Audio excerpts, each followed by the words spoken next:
Ya, oke. Jadi, Alhamdulillah. Assalamualaikum warahmatullahi wabarakatuh. Hari ini kita Wabarakatuh. ada Woman Talk Show secara rutin dan insya Allah kita juga akan tayangkan ke YouTube dengan segala kesederhanaan teknologi yang dimiliki oleh WCT dan tim IT-nya. Tim IT belum jalan ya.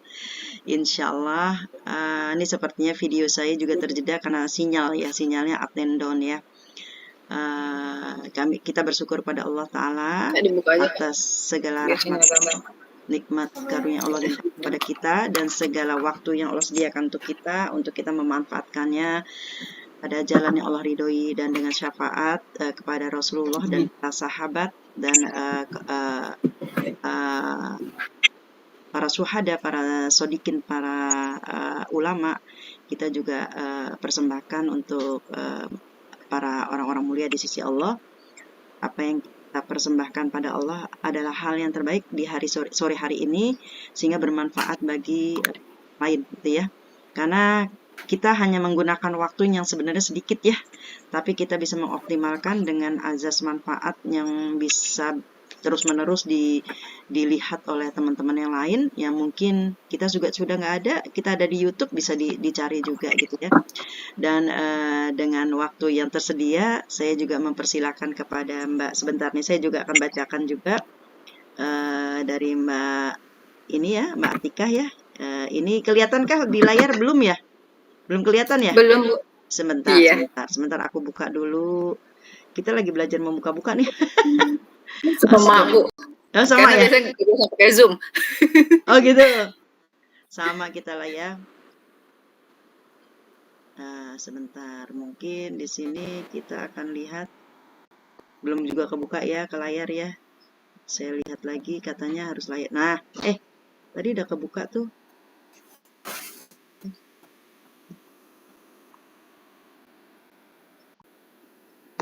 Ini dia ada.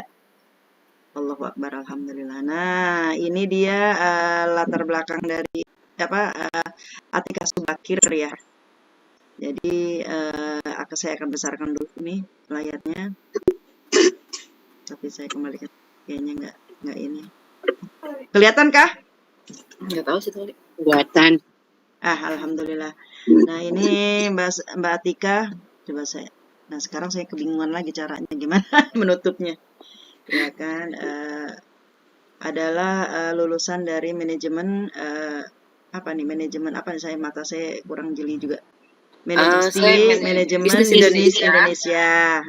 Seorang edukator juga, kemudian di bidang edukator di bidang syariah, waris Islam dan wealth planner syariah, juga lulusan dari Institut Tazkiyah College ya. Pengalamannya lumayan, kebanyakan dia UMKM nih rasanya. Saung Gamboriung punya si itu ya, penyari Iya. Awal training baru pembukaan dulu. Betawi, iya, NCF, sekolah muamalah, Masya Allah. Alhamdulillah. Kemudian Nakhla Global Consulting, Atika sebagai founder, berarti punya usaha untuk di bidang yang waris ini ya Mbak, konsultannya ya kalau nggak salah ya. Iya, tapi kita lebih kayak edukator itu. Oh gitu, Masya Allah. Nah ini kita sudah lihat ya. Kemudian kita kembalikan kepada stop sharing ya.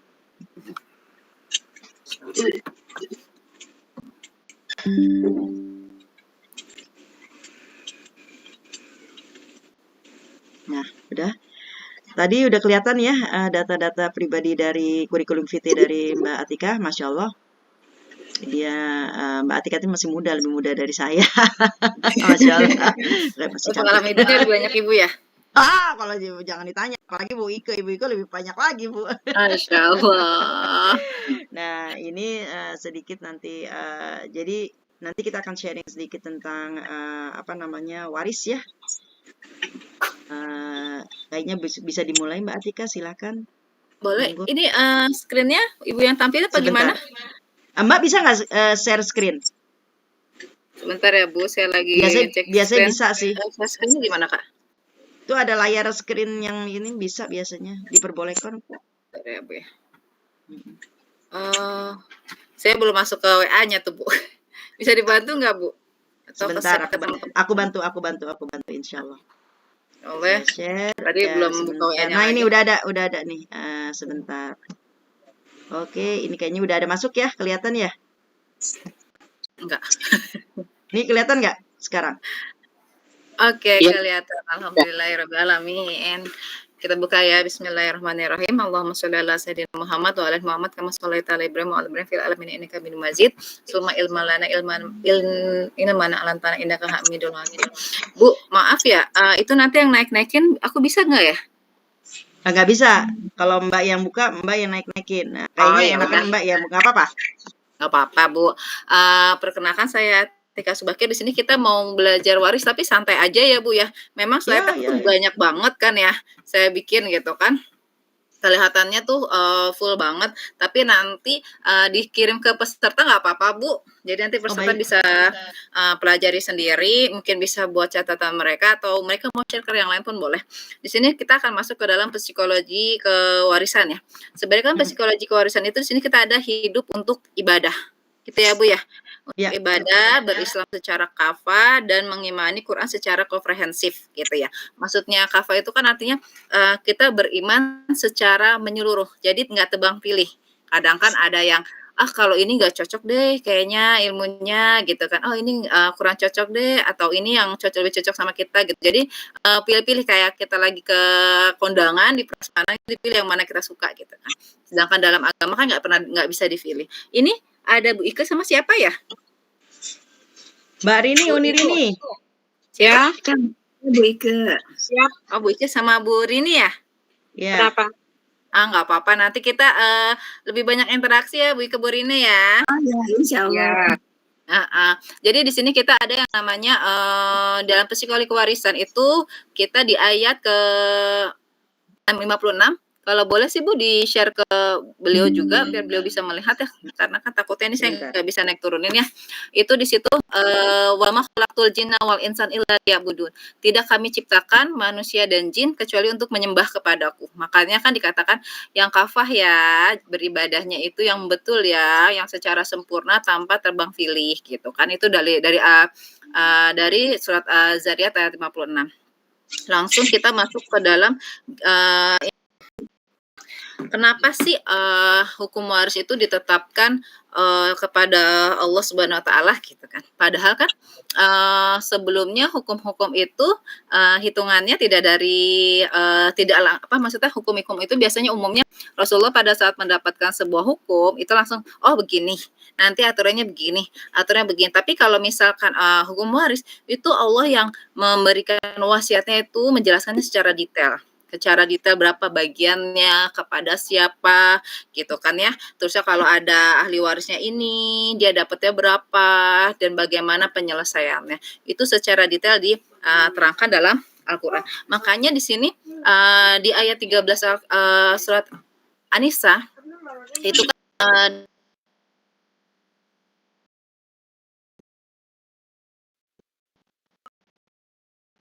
dipegang Quran kan Bu ya? Iya, kedengar suara saya Bu? Dengar suara saya Bu Ike? Dengaran. Iya. Quran enggak? Coba buka ayat 13 Ike. An-Nisa ayat 13. Iya. Kan lebih enak kalau sambil megang Quran ya, Ike ya. Ya. Bu Rini megang Quran. Iya, mau pegang deh.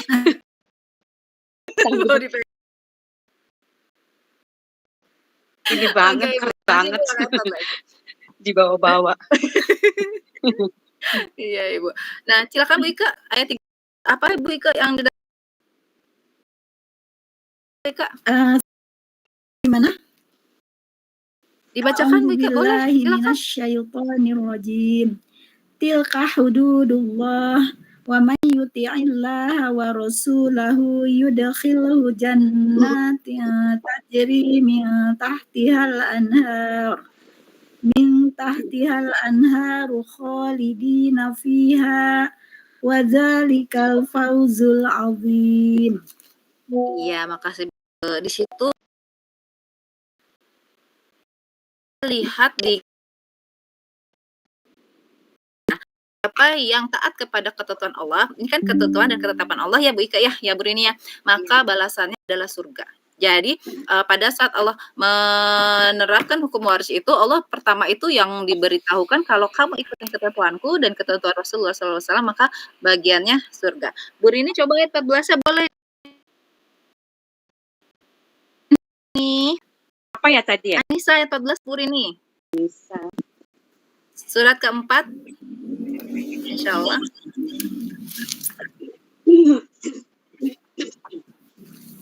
Ayat 14. Ya, betul. Baik Ibu, silakan. Rajim Mayya'tillaha wa rasulahu wa yata'adda hududahu yud'ilhu naro naran khalidan fiha walahu azabun muhin. Masya Allah, makasih ya Bu Rini. Di sini ada yudhilhun nar. Yudhilhun nar itu apabila seseorang, lebih mudahnya ya Bu ya, di sini Allah memasukkan mereka ke dalam api atau neraka dan menghinakan. Jadi sudah masukkan ke dalam api neraka dan dihinakan oleh Allah Azza wa Jalla. Jadi di sini kan konsep pertama itu adalah yusikumullahu fil alwaladikum. Yusikumullah itu adalah wasiat. Jadi pertama hukum waris itu adalah wasiat Allah. Misal ya Bu Rini, Bu Ika gitu kan, pada saat orang tua nih, ini bayangan aja ya Bu ya. Bayangan misalkan ada anak sholatnya susah gitu kan ya Bu, suruh ngajinya susah, terus untuk ibadahnya juga susah. Nah, tiba-tiba qadarullah orang tuanya itu sudah pasang infusa, sudah pasang oksigen gitu ya Bu ya. Sudah semuanya itu alatnya udah tantit gitu kan ya Bu ya. Banyak alat-alat pemacu jantung dan yang lainnya. Pada saat itu ibunya bilang berwasiat, "Nak, nanti sholat ya." Yang kan itu akan bicara apa Bu? Yang tadi yang nggak pernah sholat, nggak pernah ngaji, begitu ngelihat orang tuanya udah penuh dengan tabung oksigen dan pacu jantung, sekiranya apabila orang tuanya mengatakan, "Nak, nanti sholat ya," gitu. Itu anaknya akan ucapkan apa, Bu? Iya, siap. Kemungkinan iyalah, pasti ya. Wasiat ya. Pada saat sudah dalam keadaan kritis, orang tuanya berwasiat aja langsung dilaksanakan, apalagi pada Allah Azza wa Jalla gitu ya Bu ya.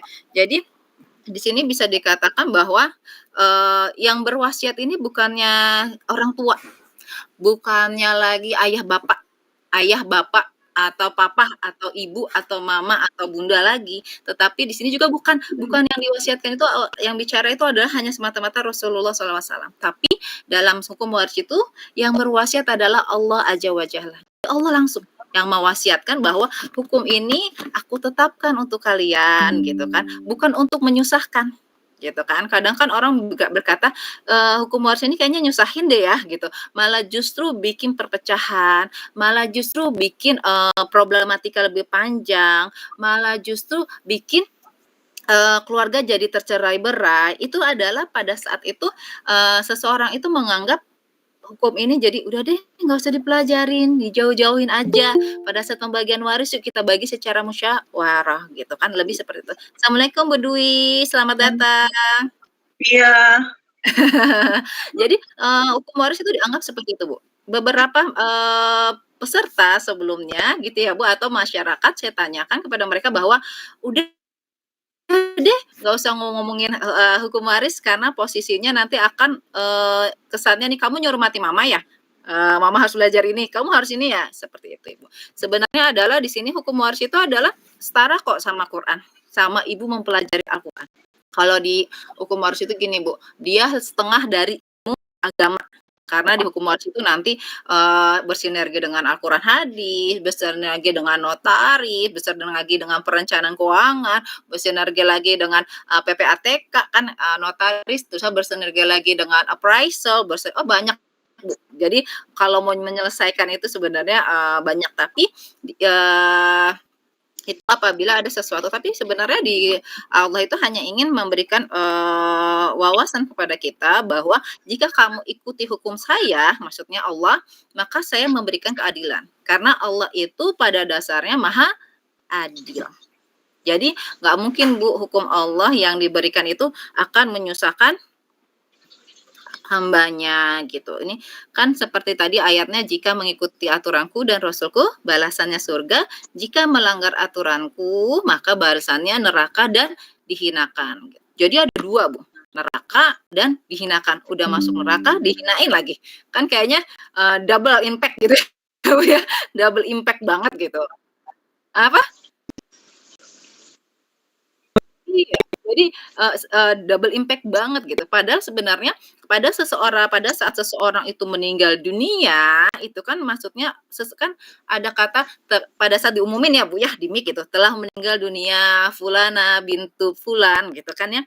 Pada saat itu adalah tinggal pilihannya dua, dunia yang meninggalkan dia atau dia meninggalkan dunia. Pada saat kedua-duanya itu tinggal pilih salah satunya, maka semua atribut yang ada dalam dirinya kan otomatis ditinggal. Gitu kan, nggak di dalam kubur nggak bisa masuk rumah juga ya Bu ya, yang harganya 3M gitu, atau bawa surat rumah kan nggak mungkin juga ya Bu ya. Jadi itu ditinggalkan. Jadi harta itu milik siapa pada saat seseorang itu meninggal dunia? Awalnya adalah kembali kepada Allah. Jadi pada saat seorang meninggal dunia, hartanya itu kembali kepada Allah, dan cara membaginya kepada ahli waris adalah dengan hukum Allah. Seperti itu Bu. Jadi sebenarnya sama aja, kembali lagi ke Allah. Cuman Allah ingin memberikan keadilan. Karena gini Bu, dulu waktu zaman sebelum Rasulullah datang Bu ya, kita ini perempuan gak dapat bagian warisan Bu. Malah kita diwariskan. Jadi tuh kita gak dapat bagian waris Bu. Sama sekali kita gak dapat bagian waris. Terusnya orang tua kita yang sudah tua gak dapat bagian warisan. Anak-anak yang masih kecil gitu kan, anak kandungnya si mayit itu nggak dapat warisan. Yang dapat warisan itu adalah laki-laki yang dapat berperang, laki-laki yang mempunyai kekuatan untuk berperang. Walaupun laki-laki itu balik perkasa, tapi kalau dia tidak mampu berperang dia nggak dapat. Jadi situ nggak ada sistem kekerabatan. Jadi dan pada saat Islam itu hadir, luar biasa. Perempuan dapatnya luar biasa. Perempuan dapatnya 1:2. Kenapa sih 1:2? Gitu kan? Kenapa sih kita ini kenapa ya? Sebentar ya Bu ya. Oh gini aja ya. Kenapa sih kita laki-laki dapatnya jatahnya 2 kok Bu Tika gitu, kok perempuan 1? Kan sedangkan kita sama-sama anaknya. Gitu kan? Harusnya sama aja kan? Sebenarnya dalam hukum waris itu Ibu terikat juga dengan hak dan kewajiban. Sebenarnya tuh Rasulullah sama Allah tuh paling sayang sama kaum wanita, paling sayang sama muslimah. Karena laki-laki itu Bu punya kewajiban 4. Pertama 4 perempuan nih Bu yang harus ditanggung. Pertama istrinya, lalu siapa Bu Ike abis istrinya? Anaknya. Lalu siapa Bu Rini? Setelah anak, Bu Sulis? Adik perempuannya, dan keempat adalah ibunya. Dan ada satu lagi mahram ya Bu ya, sampai mati ya, mahram bukan ada hukum kekerabatan, sampai mati mertua itu sebagai mahram kita. Sekalipun suami kita udah meninggal, tetap menjadi mahram kita.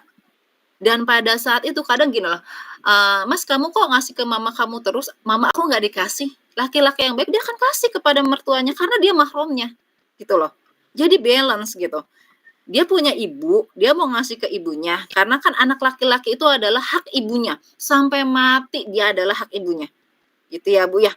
Tapi dia punya kewajiban full terhadap istrinya. Gitu. Jadi ini laki-laki itu punya 4 perempuan yang harus dijaga. Tambah lagi dengan mertuanya. Sedangkan perempuan itu Bu, nggak ada yang dijaga. Perempuan itu dijaga oleh 4. Ayahnya, suaminya, adik laki-laki atau kakak laki-laki, ya Bu ya, ini udah ayah, suami, adik laki-laki, saudara, itu perempuan dijaga ketat. Itulah indahnya Islam. Sampai perempuan itu dijaga. Apabila ada seorang janda Ini hukum ya Bu, hukum secara fikih ya Bu ya. Apa ini sih hukum secara, apabila ada seorang janda yang keadaannya kurang mampu, tapi dia punya saudara laki-laki, maka saudara laki-laki itu wajib untuk menafkahinya. Kecuali janda itu bisa nyari rezeki, mohon maaf, bisa mencari pendapatan untuk mereka, mencukupi diri dia dan anaknya, nggak dikasih nggak apa-apa, tapi tetap punya kewajiban itu saudara laki-laki memberikan perhatian dan kasih sayang untuk anaknya. Apalagi jika anaknya masih kecil, belum balik, itu kewajibannya kemana Bu? Ke pihak saudara laki-laki perempuan, istrinya atau suaminya Bu? Atau almarhum suaminya? Kemana? Bu Ike, Bu Rini, Bu Dwi, Bu Sulis? Ulang Mbak, ulang. Apabila seorang janda meninggal, laki-laki meninggal dunia, berarti kan istrinya janda ya Bu ya? Betul ya? Istilah di umum di Indonesia ya? Dia janda, punya anak baru 1 tahun. 1 tahun nih Bu, atau 2 tahun. Itu yang memberi nafkah untuk anaknya itu siapa Bu? Dari keluarga istrinya atau dari keluarga suaminya? Keluarga suami.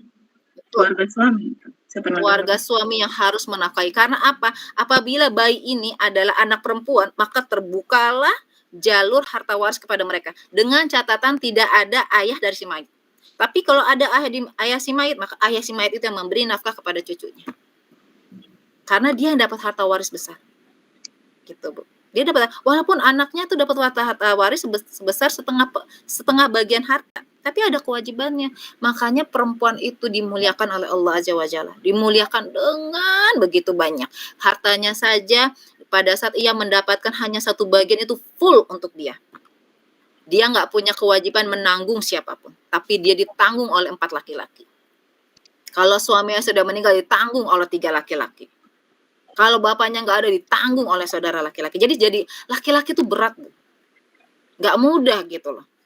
Pada saat menjadi laki-laki tuh posisinya benar-benar nggak mudah. Cuman di masyarakat ya Bu, pada saat mereka dapat bagian besar, hanya dikasih tahu bagiannya aja. Nggak dikasih tahu tanggung jawabnya. Kenapa kamu dapat besar? Kamu dapat besar dua bagian daripada saudara perempuan kamu. Kenapa kamu dapat besar? Ternyata, oh ya, bapaknya meninggal atau ibunya meninggal, kan dia dapatnya bagian besar karena dia anak laki-laki, dan ada anak laki-laki yang saudaranya itu ada anak perempuan. Misalkan Ibu Maryam, misalkan Pak Amir meninggalkan 1 anak laki-laki, Ali, 1 anak perempuan, Zainab janda. Ali memiliki kemampuan. Zainab janda ini dapat dari bapaknya. Bagiannya berapa? Ali 2, kalau Zainab 1. Berarti Ali dapat 2/3, Zainab dapat 1/3, tapi dia janda. Ternyata anaknya banyak. Ali hanya anaknya cuma 1. Jadi Ali harus dikasih tahu, Li, kamu dapat 2/3 itu bukan semata-mata full untuk kamu, untuk menafkahi kamu dan keluarga kamu, untuk menafkahi kalau nggak ada ibunya, berarti bantu untuk adiknya yang janda. 1/3 itu selama hidup gitu ya, selama hidup itu kan pasti uangnya nggak cukup juga jika anak yang banyak. Jadi dia punya kewajiban itu. Terkadang itu yang tidak disampaikan oleh masyarakat mengenai hak kewajiban dari seorang laki-laki. Yang ditanya mereka itu kalau pembagian waris, hak saya 2/1, hak saya 2/1. Lidzakari mislu hadzil unsayain 2/1. Tapi dia nggak tahu kewajibannya untuk apa. Dan kadang perempuan-perempuan di luar sana ya Bu, beberapa yang ada di masyarakat itu dikompor-kompori Bu. Kamu tuh dapatnya dikit, maka timbullah namanya golongan feminisme. Kamu tuh dapetnya cuma 1, kamu tuh rugi. Saudara kamu tuh yang nggak ngurusin ibu bapak kamu tuh dapetnya 2 karena laki-laki. Dia mah biasanya dulu tuh ngegrogotin harta orang tua kerjaannya. Begitu orang tua meninggal dia dapat bagian 2/1. Kan banyak banget tuh, kan gitu ya Bu ya? Benar nggak Bu Dwi, Bu Sulis? Betul Bu. Di lapangan kayak gitu kan, akhirnya dikomporin dia. Padahal kalau dilihat haknya, perempuan itu jauh lebih besar. Sebenarnya harta waris itu Bu, secara Islam tuh nggak saklek-saklek amat kok. Misalkan, dia punya anak 5, saudara laki-laki 4, saudara perempuan 1. Nih saudara perempuan satu-satunya gitu ya. Punya suami, punya anak juga gitu kan ya. Tapi kedua orang tuanya itu tinggalnya sama dia. Dari orang tuanya sakit sampai meninggal dia. Malah kadang dia yang mengeluarkan uang untuk pengobatan. Misalkan belum, kalaupun pakai BPJS kan tetap ongkos ya Bu ya, ongkos mah tetap harus keluar ya Bu, BPJS kan nggak nanggung biaya Grab. Tetap kan kita ngeluarin rogo uang ya Bu ya, gitu kan nggak mungkin, BPJS pakai Grab. Nah itu kan dia mengatakan, mungkin saudara laki-laki, "Kak, Adek kamu aja yang, bawa bapak ya, bawa ibu ya, aku kasih ongkosnya." Tapi kan tetap tenaga mah keluar ya Bu ya, walaupun mereka ngasih uangnya tenaga capek Bu, dorong-dorong orang tua, belum tentu nanti orang tua, ada lagi, reaksinya namanya sudah tua kan macam-macam Bu ya, tingkah lakunya gitu kan. Pada saat itu hukum waris itu adalah berapa gitu kan, ibunya udah nggak ada, tinggal bapaknya. Aduh kalau udah bapak ini kadang kan, istilahnya agak sedikit berbeda gitu kan gitu. Ibunya sudah meninggal, tinggal bapaknya, atau ibunya masih ada, tinggal bapaknya. Tiba-tiba, qadarullah ya, kalau meninggal itu kan, ya pasti ya Bu, pasti meninggal, nggak mungkin kita tawar-menawar gitu. Itu hukum udah pasti dan nggak mungkin, tidak ada yang meninggal. Nah pada saat bapaknya meninggal, berarti kan bagian ibunya itu hanya 1/6. Sisanya untuk anak laki-laki dan anak perempuan. Nah pada saat itu mama pasti kan anak pengen ikut mana? Ikut sama yang perempuan, meninggal dua-duanya. Baru nih biasanya bagi-bagi warisan kalau udah meninggal dua-duanya nih, ibu bapak gitu kan. Nah ternyata rumah yang ditempati oleh, anak perempuan itu ya rumah orang tuanya. Kalau saudara laki-lakinya semuanya udah punya rumah gitu kan. Nah pada saat itu mungkin dia punya rumah atau mungkin dia punya rumah tapi rumahnya, dikontrakan atau di, BTN kecil gitu ya. Saudara laki-laki gini, "Dek, bagian kamu kan paling kecil, satu, kita dua loh semua loh berempat." Gitu kan ya. Iya, secara hukum Islam itu kita, kamu dapat 1/9, kami 2/9, gitu kan ya. Karena total jadi habis kan karena laki-laki 2, 4 kali 2 berarti 8 tambah 1 perempuan 9. Kami 1/9, kami 2/9, kamu 1/9. Kamu udah tahu, Dek? Udah tahu. Jumlah hartanya sekian, udah tahu, Dek? Udah tahu. Oke, Dek, karena kamu dulu yang ngurusin papa mama, sementara kami kerja jauh, kamu yang mulai dari mama dari sehat sampai mama harus berbaring di ranjang dan mengurusinya. Ini kan kita udah tahu bagian hukumnya ya, Dek ya. Iya, gitu. Misalkan semakan bakat gitu kan. Ini emas kepingin gini, Dek. Setengah harta ini punya kamu, setengahnya lagi kita bagi rata dengan saudara laki-laki. Boleh nggak Bu Sulis, Bu Dwi, Bu Rini, Bu Ika? Kalau Mungkin jatuhnya bukan waris kali ya. berdasar keridhaan boleh. Atas keridhaan boleh. Kalau Bu Sulis? Kalau dibilang warisan kayaknya bukan, tapi mungkin hibah kali ya. Ya. Kalau Bu Dewi, iya lanjut Bu Sulis. Atau wasiat. Tapi wasiat itu kan nggak boleh lebih dari berapa persen gitu ya, kalau memang itu wasiat. Masya Allah. Bu Dwi gimana Bu Dwi? Kalau menurut saya itu nggak boleh ya, tetap harus dibagi sesuai aturan. Nanti ada lagi misalnya ibunya mau ngasih di luar perhitungan sesuai Al-Quran beda lagi. Oke, kita bahas ya Bu Dwi ya, Bu Sulis, Bu Ika. Jadi pada saat itu mereka kan sudah tahu, aku bagiannya 2/9, kamu 1/9. Kita nih 2/9, 2/9, 2/9 sebagai anak laki-laki. Dan rumahnya itu adalah Dek 1 miliar harganya. Gitu kan, misalkan 1 miliar harganya ya Dek. Oke. Nah, harusnya bagian kakak itu kan besar. Gitu kan ya, mungkin sekitar berapa ya, kalau Sembia itu mungkin sekitar 150 juta gitu kan. Gini aja Dek, kita kumpulin 50 juta ini untuk rame-rame gitu kan. Misalkan mohon maaf sekitar 200 jutaan ya. Kita kumpulin 100 juta rame-rame. Kamu kan dapatnya 100 juta ya Dek. 400 juta ini kita serahkan kepada kamu, kami hanya mendapatkan sisanya 100 juta. Harusnya jatahnya 200 juta gitu, 200 juta lebih, kita hanya mendapatkan sebagian seperti itu. Boleh nggak? Boleh, karena dia sudah tahu berapa bagiannya, dia sudah tahu ketetapannya, dan itu masuknya ke dalam hadiah. Boleh bentuk hadiah, belum dalam bentuk hibah. Jadi dia menghibahkan atau menghadiahkan sebagian dari porsi harta bagian waris dia kepada adiknya, itu diperbolehkan. Dengan catatan semuanya tahu bagiannya masing-masing dan bersepakat. Kalau misalkan dari 4 anak laki-laki tersebut hanya ada 3 yang sepakat, yang 1 tidak sepakat, tidak boleh dipaksa.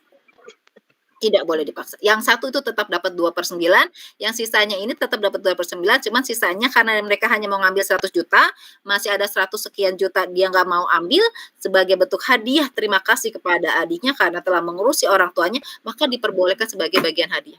Tapi nggak boleh semuanya dipaksa. Pokoknya kita sepakat, kita ini kan nggak ngurusin orang tua, yang ngurusin tuh dia. Sampai mohon maaf, nyisirin, nyuapin, sampai bersihkan kotorannya itu ada dia. Bukan cuman ibu kita, tapi bapak kita juga, kita tuh cuma ngurusin keluarga dan nyari uang aja gitu kan, misalkan gitu kan. Tapi yang satu, iya mas betul, tapi aku lagi butuh saat ini. Aku lagi butuh, aku lagi jatuh usahaku. Nggak boleh dipaksa. Yang ridho untuk memberikannya sebagai hadiah, yang ridho untuk membagikannya sebagai hibah, dipersilakan. Dengan catatan mereka tahu semua bagiannya berapa, bukan menetapkan di depan. Yang nggak boleh itu menetapkan di depan, Bu. Misalkan, Dek, ini kan kita 5 bersaudara. Iya, Mas. Kamu kan ngurusin orang tua. Ya, udah Dek, daripada pusing gimana baginya, kita bagi berlima aja. Kita bagi rata, semuanya dapat 200 juta. Itu yang nggak boleh. Gitu. Itu yang nggak boleh. Karena dia sudah menetapkan sesuatu pembagian waris sebelum mengikuti apa yang Allah Subhanahu wa taala tetapkan. Jadi dia mendahului ketetapan Allah. Yang itu yang tidak diperbolehkan. Dia mendahului ketetapan dari yang disampaikan oleh Rasulullah SAW sesuai dengan apa yang Allah berikan. Itu yang nggak boleh. Kenapa nggak boleh? Karena kamu mendahului. Sedangkan saya sudah sudah memberikan huda, sudah memberikan pedoman, sudah memberikan sampai detail hitungannya untuk siapa itu Allah sudah memberikan. Kok kamu dengan gampangnya merubahnya sendiri? Di mana iman yang kamu katakan asyhadu alla ilaha illallah wa asyhadu anna muhammadar rasulullah? Sedangkan kamu memilih-milih keimanan itu, seolah-olah Al-Quran itu kamu potong-potong seperti kue ulang tahun. Padahal kami memberikan Al-Quran itu secara utuh dan diimani secara kafah, secara utuh 100%. Pada saat memegang Al-Quran, apakah kamu yakin ini kitab kamu? Yakin tanpa ragu. Yakin tanpa ragu. Di situ dikatakan seperti itu. Ibu kalau ada yang mau nanya di sela-sela nggak apa-apa ya Bu. Nggak harus nunggu selesai gitu ya Bu ya. Kita kan di sini kan sharing-sharing aja. Gitu. Lalu di sini dikatakan sebenarnya pengabaian hukum waris Islam akan menghancurkan, akan menjadi fitnah. Iya betul, jadi fitnah. Coba deh Ibu lihat ya Bu ya. Ibu lihat di berita. Ada anak yang menggugat ibunya ke pengadilan tinggi untuk warisan. Ada saudara saling membunuh, saling mencelakai. Ada juga di mana seorang anak menggugat ibunya, menggugat bapaknya, menggugat saudaranya. Itu banyak banget Bu.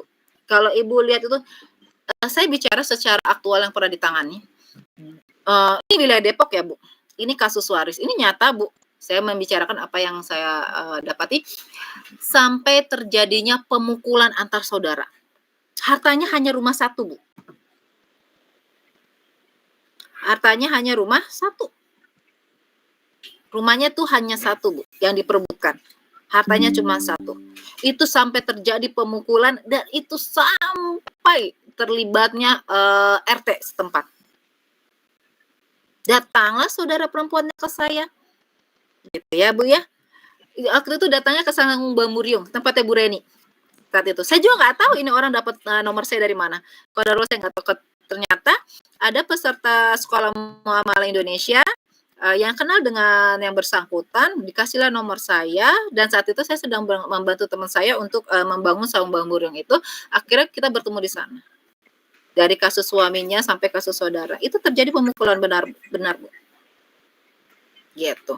Dan mereka punya keinginan, ada sebagian tidak mau menjual harta, sebagian ingin menjual harta karena ada yang satu sedang proses perceraian gitu kan karena anaknya sakit, yang satu nganggur jadi anak dan istri butuh makan, yang ingin menjual harta tersebut. Yang satu yang nggak mau menjual harta itu adalah dia sudah punya rumah sendiri dan tinggal bersama suaminya.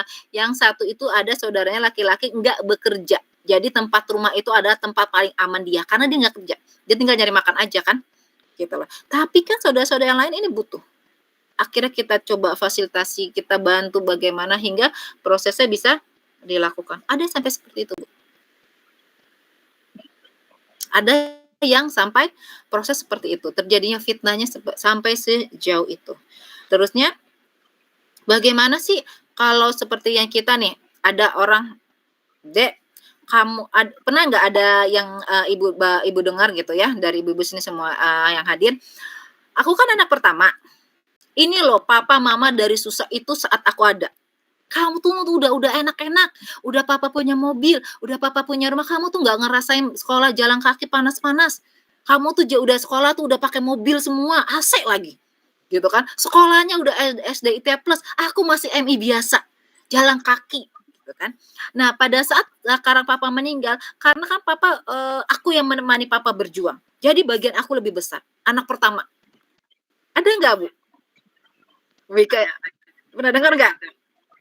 Pernah. Bu Sulis, pernah dengar? Ada seperti itu. Sehingga dia merasa bahwa rizki apa yang didapat dari orang tuanya adalah dia. Ada juga seperti ini, Bu. Iya kan kakak kan lagi masa susah namanya perjuangan. Tapi pada saat papa sukses itu saat aku lahir. Anak ketiganya bilang gitu. Jadi aku dong yang bawa keberuntungan untuk ekonomi keluarga. Berebut, Bu. Jadi yang satu merasa sebagai yang anak yang berjuang yang pertama, dan kedua itu merasa kami tuh berjuang dulu lagi papa susah. Kamu tuh yang keempat, ketiga, keempat, kelima tuh udah enak tuh, udah bisa naik namanya mobil Fortuner, sekolah SDIT gitu kan, udah namanya rumah tidur juga udah pakai AC gitu kan ya. Tapi yang nomor 3 berpikir gini, tapi kan pada saat papa mencapai sukses itu saat aku lahir loh. Kalau aku nggak lahir, masih susah aja. Ada yang gitu. Jadi bagian aku sama kakak harusnya besar dong, yang lainnya kecil nggak apa-apa kan udah nikmatin. Ada sampai situ. Itulah yang tidak diperbolehkan.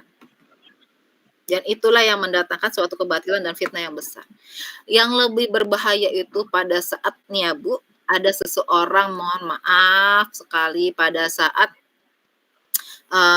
seseorang meninggal dunia gitu kan ya, anaknya cuman anak perempuan, si mayat cuma punya anak perempuan 1, masih kecil, terusnya istrinya satu. Itu karena gini, akhirnya kalau hanya ahli warisnya itu, ahli waris inti itu sebenarnya kan Bu, istri, keturunannya furu, ya Bu, furu itu adalah keturunan Bu, bukan anak, bukan hanya sekedar anak. Jadi kalau furu itu keturunan, jadi anak kandung gitu ya, anak kandung ada benih laki-laki itunya, anak kandung dari pernikahan yang sah. Terusnya kalau dia punya cucunya itu masuk ke dalam golongan furu. Furu tuh ke bawah. Kalau unsul ke atas. Unsul tuh level misalkan bapaknya, ibunya, nenek kakek dari jalur ayah, terusnya nenek dari jalur ibu, itu namanya unsul ke atas. Istilah kalau unsul itu adalah akarnya. Gitu kan. Kalau misalkan furu itu dahannya dan rantingnya seperti itu karena dia keturunannya.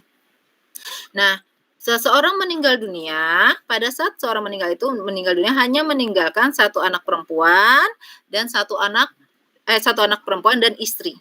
Nah, keluarganya ini kan udah nggak ada ibu bapak ya Bu, udah nggak ada ibu bapak, adanya tinggal saudara. Karena nggak ada yang menghijab bapaknya, berarti lari ke saudara. Ini ada kasus di zaman sahabat Nabi. Sahabat Nabi, kalau ini kan saya biasanya kita masuk ke sahabat Nabi. Sahabat Nabi itu datang kepada Rasulullah, ya Rasulullah, aku punya anak 2 perempuan, gitu kan. Sementara seluruh harta kekayaan suamiku diambil oleh saudara laki-lakinya. Ini beda ya Bu, zaman Rasulullah bukan zaman kita ya Bu ya. Jadi imannya beda ya Bu ya, jangan disamain ya Bu. Jadi pada saat itu Rasulullah datang ke orang tersebut, saudaranya, wahai fulan, tahukah kamu bahwa Allah menetapkan hukum waris apabila seseorang meninggal dunia, maka bagian istrinya adalah karena dia punya keturunan furu gitu kan, istrinya mendapatkan 1/8 bagian, anaknya 2 anak perempuan dapat 2/3 bagian, sisanya adalah bagian engkau. Kembalikan hak mereka. Langsung dibalikin Bu. Nggak pakai langsung samina wa atona, langsung dikasih dah. nggak pakai A, I, U, E gitu, nggak langsung dikasih. Itu level sahabat Rasul. Tapi kan di level kita kagak, Bu. Kalau udah diambil tuh balikinnya susah. Ya nggak, Bu? Kayak orang minjem aja deh, Bu. Kita ngasih pinjam ke orang, galakan yang minjem kan, Bu? Pas saat kita tagih. Nah, di saat ini begitu, Bu. Ada seorang meninggal dunia, meninggal istri dan anak perempuannya, berarti kan lari ke saudaranya ya, Bu ya? Lari ke saudaranya. Ya udah, kamu dulu waktu nikah sama adik saya juga nggak punya apa-apa, gitu kan? Nggak kerja juga, mana harta kamu? Kamu kan nggak kerja, nggak punya ini. Ya udah, saya kasih sekedarnya aja.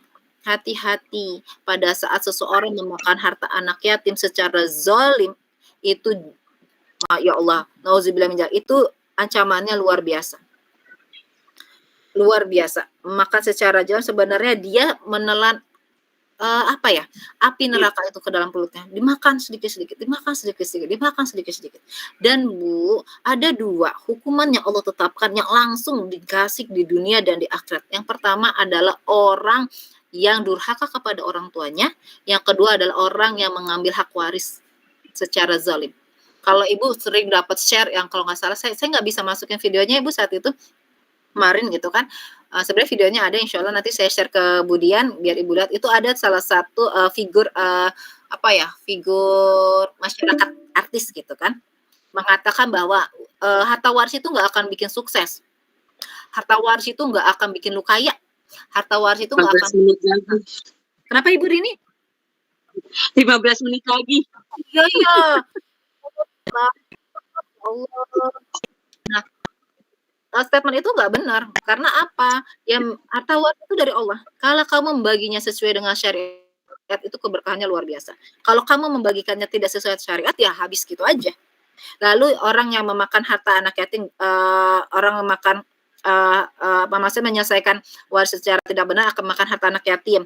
Doanya tidak dikabulkan, seperti seorang laki-laki yang sedang musyafir, dia mengangkat tangannya, ya Rob, ya Rob, ya Rob. Rasulullah berkata dia tidak akan dijabah doanya karena hartanya haram, pakaiannya haram, makanannya haram, semua atributnya adalah haram. Kenapa bisa haram? Karena dia menzolimi harta orang lain, baik secara muamalah maupun harta waris. Lalu setan nggak mau deketin, Bu. Kalau orang yang menzolimi harta orang lain, apalagi harta waris, setan nggak mau. Kata setan, buat apa capek-capek ngurusin dia? Biarkan saja, karena doanya nggak akan diterima Allah. Jadi setan aja tahu, Bu. Udah nggak usah diganggu dia. Dia mau sholatnya sampai sangat khusus, biarkan saja. Karena dia memakan hak orang lain, dia memakan hak anak yatim, dia memakan hak yang bukan haknya dengan cara pembagian harta waris yang tidak benar. Dan itu dapat bukan amalan. Boleh, silakan Mangga nanya, Bu.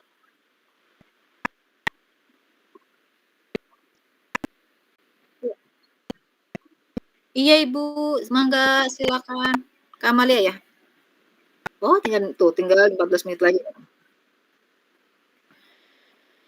Iya Ibu. Mangga, Bu.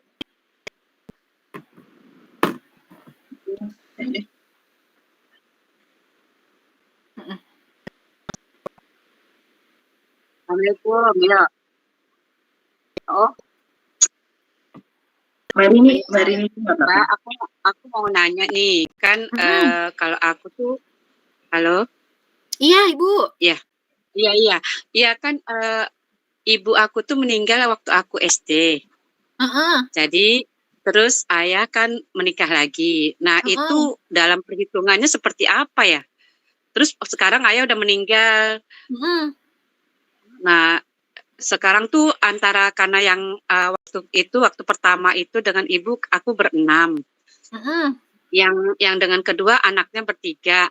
Nah, yang anak bertiga ini menuntut untuk hak yang sama. Itu seperti apa ya pembagian warisnya? Itu mudah, Bu. Yang pertama adalah ini konflik orang Indonesia ya, Bu. Karena harta itu bercampur. Iya. Kalau biasanya saya kalau pengajar habis ini saya biasanya mengajar itu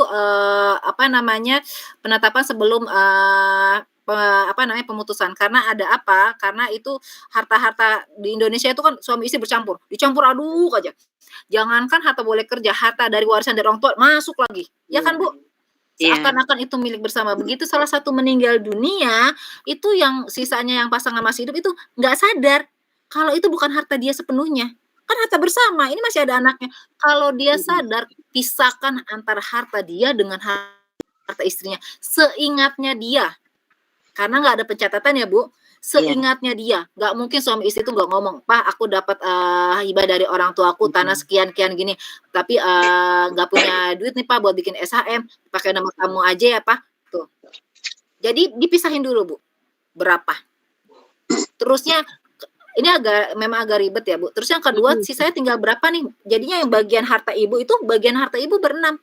Sisanya ada bagian harta ayah yang sekarang ayah, terusnya menikah lagi dengan perempuan yang baru sebagai ibu, ibu sambung ibu. Ini sisa harta berapa? Dibagikan itu untuk bersembilan. Jadi nggak bisa harta digabungin semuanya, dibagikan secara 9. Nggak bisa. Gitu. Kecuali memang jika almarhum dari istri pertama tidak memiliki harta. Tapi itu mustahil. Selama orang menikah pasti ada bagian hak istrinya, minimal mahar. Makanya kalau mahar, mohon maaf, kalau mahar kalau bisa emas, jangan mau dikasih seperangkat alat sholat dibayar tunai, karena itu kan nanti usang. Ya, Bu, saya terima nikahnya dengan seperangkat alat sholat dibayar tunai. Oke, Qurannya harga 1 juta. Mukenanya itu mukena sehari ini 3 juta. Tapi Ibu nikah selama 10 tahun, itu jadi apa, Bu? Ya, maka kalau pada saat ibu yang punya anak perempuan sekarang ya, Bu. Saya, Bu, belum bisa nikahin anak ibu sekarang. Kamu bisa beli emas nggak? Cuma 1 gram, 2 gram, atau 3 gram. Gitu loh. Itu sebagai bentuk kesungguhan laki-laki. Semampunya dia memang betul, tidak memberatkan. Tapi kan seperangkat alat sholat itu kan hanya simbol. Sebagai laki-laki, dia akan menuntut istrinya untuk kejanahnya bersama dengan anak-anaknya. Itu nggak pakai tulisan seperangkat alat sholat, emang udah kewajiban, Bu. Iya. Gitu. Jadi Bu Rini ya, di saat itu harus tahu mana harta ayah dan mana harta ibu. Kalau nggak ketemu ya Bu Rini, ibu bagi 2, 50% jeder. Karena menurut hukum kompilasi hukum Islam itu adalah bagian 50-50. Tapi lihat tahunnya. Misalkan Ibu Bu Rini meninggal tahun 1990. Terus 1990 asetnya sampai mana? Nah, nanti kalau mau ngeceknya tuh bisa sama ini ya, sama Bu Dian ya, dampingnya gitu. Jadi asetnya sampai mana gitu kan ya. Oh, ternyata 190 itu ibu saya tanahnya ada 1 hektar sama rumah itu doang, Bu. Sisanya itu berkembang sama Bapak karena itu tanahnya 1 hektar itu dibikin ya Allah, dibikin misalkan sawah lah gitu kan, ada hasilnya. Hasilnya selama berapa tahun? Itu dihitung dulu tuh hasil sama itu. Rumit memang, Bu. Tapi seperti itulah. Karena Ibu bisa tanya, ya udah deh daripada kita pusing-pusing berenam, kita bagi yang gampang secara hukum waris Islam. Kalau ada yang mau 6-6-nya gitu berhati lapang, ya monggo gitu ya, Bu ya. Jadi dibagi 9. Tapi kalau ada satu yang nyelip, ya nggak bisa lah, Kak. Itu kan sebenarnya kayak dulu mama kita gitu kan ya, Bu ya. Jadi dicoba diurai kembali gitu ya, Bu ya. Yang lain ada lagi? Makasih banyak. Iya. Iya, Bu Firda. Sebenarnya hampir sama nih sama Mbak Rini, antara harta istri ibu yang pertama, istri yang pertama, istri kedua. Nah, kalau saya itu jadi waktu saya proses bercerai itu mantan suami suami itu beli rumah secara KPR. Nah, akhirnya terus bercerai, KPR-nya kan masih lanjut sampai akhirnya meninggal. Nah, tapi pada saat jadi gini, 2014 itu beli ambil rumah KPR. 2017-nya meninggal. 2017 menikah lagi. Menikah lagi. Kemudian tahun 2021-nya meninggal. Nah, KPR-nya itu lunas. Kalau saya sih namanya kayak gitu dulu juga nggak mikirin lah, pokoknya dulu ya udah berpisah, ada rumah yang bareng-bareng nggak diperhitungkan. Yang penting kan anak-anak gitu. Nah ini kalau kayak gitu istri yang kedua perolehannya karena kan sebelum mereka menikah. Nah itu apakah ada haknya gitu si istri kedua itu di dalam kalau misalnya rumah itu jadi dijual gitu, udah dijual. Jadi gini Ibu, itu kan suami Ibu tadi sempat bercerai ya, divorce ya? Iya. Ya, jadi saya asumsikan dengan gambaran saya dulu ya Bu ya. Misalkan Ibu menikah di tahun sudah lama, terusnya tahun 2010 misalkan ya Bu, misal ya Bu ya. Misalkan tahun 2010 Ibu divorce. Sedangkan baru ngambil perumahan di tahun 2004. Berarti kan sudah berjalan selama 6 tahun, betul ya Bu? Setelah berjalan 6 tahun berarti saya divorce. Lalu tadi saya bilang misalkan 2010, terusnya 2011 suami nikah lagi. Nah, menjalin pernikahan di 2017 di tahun ke-6, sama-sama tahun ke-6 dia meninggal dunia. Berarti KPR-nya lunas ya Bu? Dan lunas kan ya? Lunas. Berarti kan ini ada 2. Pertama, yang satu ini 2 itu adalah sama 2 tahun apabila mohon maaf Ibu memberikan kontribusi untuk pembayaran itu, atau Ibu sama suami sama-sama kerja saat itu. Ya udah deh bayar rumah kamu, nanti anak ini aku gitu. Kita bagi-bagi deh karena kan duitnya dicampur-campur ya Bu, kayak gado-gado ya Bu ya. Kan? Oh iya gitu kan. Nah, sisanya dia kan divorce, dia bercerai. Nah, pada saat itu yang hitungan dari 6 tahun ini adalah bagian Ibu. Tapi selebihnya itu adalah hak dari istrinya sebesar 1/8 dan anak-anaknya dari pewaris.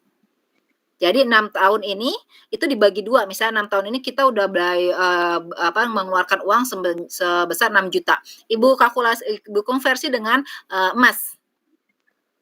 Oh pada saat itu emas harga berapa nih? Segini. Tahun ini segini, tahun ini segini kan KPR kan setiap bulan kan bayar misalkan setahun itu 60 juta berarti kan 5 jutaan ya per bulan misalnya ya Bu ya. 5 jutaan per bulan. 5 juta itu 1 bulan di tahun pertama nih ya. Oh ternyata harganya 200.000. Tahun kedua berarti harganya misalkan 220. Itu harganya beda-beda ya Bu. Nanti dikumpulkan sama 6 tahun lalu dipotong 2 jebret. Gitu ya, dipotong setengah 50%. Nah, bagian Ibu 5 dari situ, sisanya itu adalah hak dari istri dan anak-anak si pewaris. Gitu. Jadi Ibu hitung, oh misalkan sekarang harga 1 miliar, ternyata yang saya hitungin 200 juta. Kalau cuma 50% bagian saya 100 juta. Karena Ibu sudah divorce, bukan istrinya lagi. Tapi Ibu punya aset bersama di situ. Makanya Ibu, saya selalu bilang, kenapa sih harus pisah harta?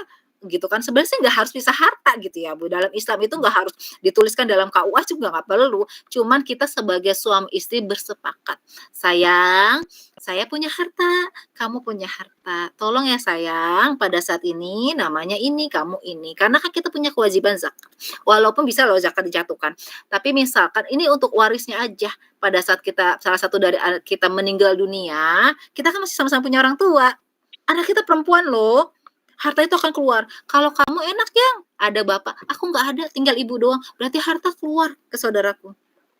Gitu kan ya. Nanti ribet kalau bercampur dengan harta kamu. Gitu. Dan perempuan juga cukup untuk cerdas ya Bu ya. Saya bermohon untuk perempuan juga cerdas pada saat ingin berbagi beli rumah atas berdua, kan nyampur nih Bu ya. Bikin surat perjanjian. Ya, bikin surat perjanjian sama suami, ya tulis aja lah Bu. Ini bukan kita mengajarkan nggak benar ya Bu ya.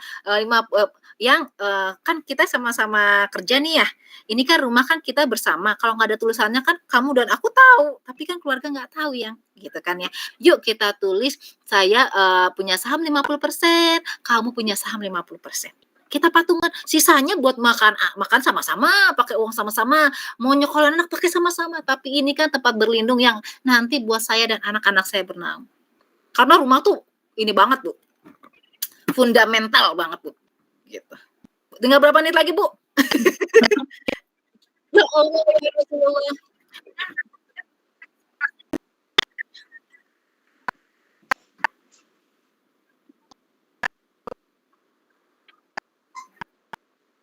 Nggak usah dibayar nggak apa-apa Bu, asal mau belajar.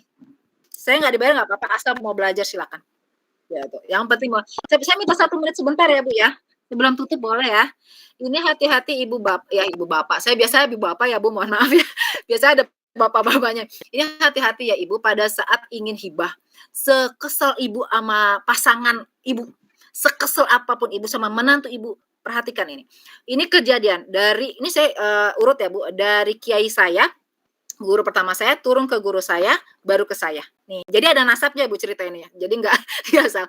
Lagi tuh gini, ada bapak-bapak Bu bilang, "Saya itu pengen ngasih, saya kan perempuan ya, Kiai, ya, saya tuh nggak mau harta saya ke saudara banyak-banyak. Kan kasihan, saya punya rumah banyak, saya punya rumah miliaran. Nah, di perumahan ini saya pengen kasih anak saya, kan anak saya 3, satu. Tapi ini nih ya, anak saya yang satu ini ya, dua, tiga anak saya ini, itu nyarinya nggak sekufu. Saya kesal sama menantu saya. Gitu kan ya. Kita udah bilang, Pak, jangan dikasih hibah gitu aja. Kalau Bapak mau ngasih hibah, silakan Bapak kasih hibah, tapi kasih rumahnya aja, nggak usah sama isinya, sama mobilnya, sama ini. Nanti Bapak hanya dapat sebagai seorang ayah itu 1/6. Setengahnya itu punya suami. Karena dia belum punya anak. Tuh kan nggak bisa gitu, bawa pistol, Bu. Bawa pistol. Kan itu harus saya ambil dong. Bener, boleh diambil selama anak Bapak belum meninggal. Tapi kalau anak kan gini, seseorang yang sudah mensedekahkan, menghibahkan pada saat mengambil itu seperti muntahan yang ditelan lagi. Gitu kan. Nah, ini udah mau meninggal ya, Pak. Udah meninggal berarti hartanya ini. Jadi dia marah. Oh iya. Ya Allah, sayang banget. Ya udah nggak apa-apa ya Pak ya. Makasih banyak. Terima kasih. Makasih banyak. Sama-sama, maaf ya. Terima kasih Bu Firda.